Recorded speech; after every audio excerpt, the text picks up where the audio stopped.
We've just come from visiting a community in Asunción Mita. We were invited to hear testimonies of members of the community who are opposed to the Cerro Blanco mine of Goldcorp. We're right in front of the area where thermal water is being cooled.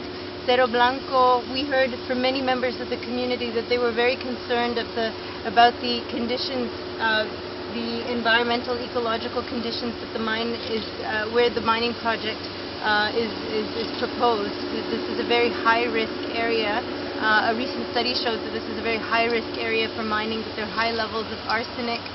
The mining company did not expect the amount of thermal water that we are seeing now that's being cooled, and as a result, the mining operations have not gone forward. We heard from members of the community that they did not feel that they were consulted, that a very small percentage of the community in the area was consulted, that many in the neighboring communities who will be subjected to the environmental impacts were not actually consulted in this process. So Cerro Blanco did not provide adequate information. It did not provide accurate information to communities. It did not adequately consult communities, and there are many members of the communities that we heard from who are very concerned about the impact.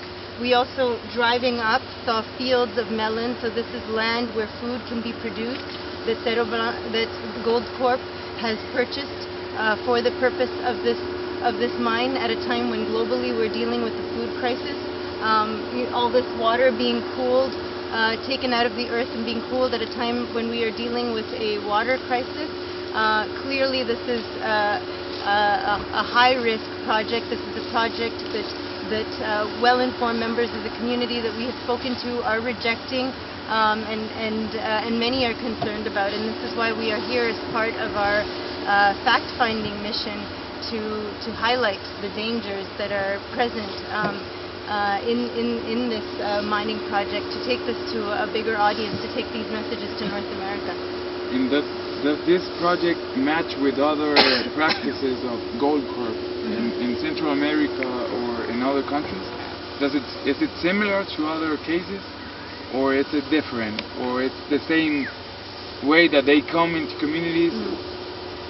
We see a lot of similar patterns where Goldcorp operates, where many big Canadian mining companies operate, where there is insufficient information. Environmental impact studies are shoddy, where community members are not consulted and inadequately consulted when they are consulted, where the right to say no is violated.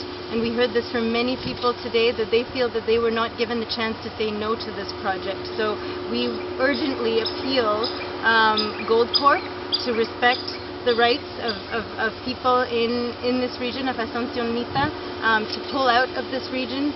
We demand that the Canadian government hold corporations like Goldcorp responsible. Thank you. And just your name and who you're with for the footage? Meera with the Blue Planet Project of the Council of Canadians.